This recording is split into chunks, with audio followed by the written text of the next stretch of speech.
Tani, më lërë ta shpjegoj qikun. Tani, i thash Orneles që do bëjmë një temë për, me që se ishte 1 maj sot. Edhe sikur su kënaq me atë temën e parë, tha, sikur nuk del tamam. Edhe unë, tak më vajti mendja, thash, po sikur të diskutojmë për ato njerëzit që humbin jetën në punë, për aksidentet, për këto gjërat që janë binënash, e kupton, dhe që janë vetëm 5 njerëz në Shqipëri që flasin sa herë që ndodhin ato. Jo, dhe ato përshpërisin, nuk flasin, e kupton. Po, jo, ato që flasin. Më thënë, këta pjesa këti. Mirela Ruko, Lëvizja Bashk, një gocë e shkëlqyer aktiviste që nuk ka pushuar kurrë të folur. Miguel Qeraxhi, njëna aktivistët e mi të preferuar, po kjo parti politike rrezik ta mbështes dhe unë. Roland Islami, avokat, sa herë që të keni ndonjë hall, në mes të natës, në mes të ditës, në mes të drekës, Rolandin telefon, Rolandin e ke për 2 minuta aty.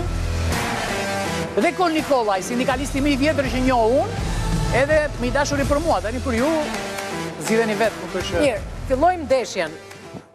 E para duhet më ndajeni që tani njërë. Të ndarë janë ata. Janë të ndarë, e dimë që janë të ndarë. Po do të ndajnë me koncept, me mendim.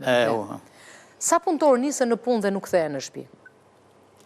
Kemi ndonjë statistikë? Një në javë. Një punëtor në javë është nisur për punë dhe nuk është kthyer në shtëpi sepse ka humbur jetën në vendin e punës. Ndërkohë që 5 edhe 6 punëtor pësojnë aksident në javë. Kjo është shifrat alarmante në Shqipëri. Kjo statistikë nuk bëhet asnjëherë publike. Kjo bëhet publike, po kamuflohet në raportet që nuk lexojnë vetë as inspektorët e punës. Si tha inspektori që bëri llafe me ty? Ai inspektori tha që nuk është e vërtetë, tha që janë rritur me 35% numri aksidenteve në Shqipëri, ndërkohë që unë këtu i kam sjell një raport që ka shkruar ata, ku thotë që është rritur me 35%. Kamerës, po.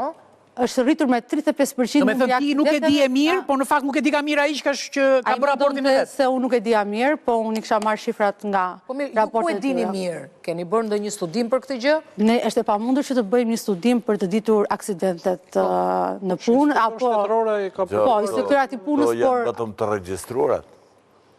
Sepse ka edhe të tjera. Të paregjistruara. Edhe të paregjistruara. Po. Ka aksidente që ndodhin edhe rrugës për punë, apo ku lanë punën, apo që kanë qenë paregjistruar punë, apo tjerë.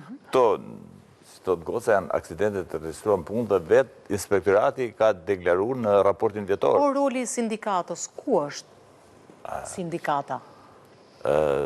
Sindikata, një gjë, edhe sindikata kemi diskutuar, është pjesërisht. Pse është pjesërisht dhe nuk është tamam? Sepse nuk mund t'jetë tamam sindikata, nëse ne kemi një shoqëri deficiente në Jo, sindikata është sindikat, s'pu ka shoqëria. Jo, sindikata ka bërë sindikatën, janë mbledhur. Është pjesë e shoqërisë. Sindikata është pikërisht për një shoqëri deficiente. Po, ta që fjalin dhe më fund. Nëse ne kemi një qeveri jo mirë qeverisë, se mund të them edhe papërgjeshme, apo një politik të papërgjeshme në tërësi, atë nuk kemi nuk mund kemi as sindikata, as shoqëri të kulluara. Sindikatat e ngrinë zërin aq sa mundën. Është apo s'është sindikata njërë? Unë të thash që fillim, është pjesërisht. është pjesërisht. Po pse pjesërisht? Kusht ka lënë pjesërisht ty, më kolë? Që ti je nga iniciatorët më të parë të kësaj gjëje. Nuk mund tjetë, jo të gjithë, mund të ketë gurin, mund të ketë arrën. Është shumë vështirë me i pas të dy andorë. I ka ble pushteti? Sindikata. Një pjesë i ble pushteti, një pjesë i pengo pushteti, një pjesë i që organizë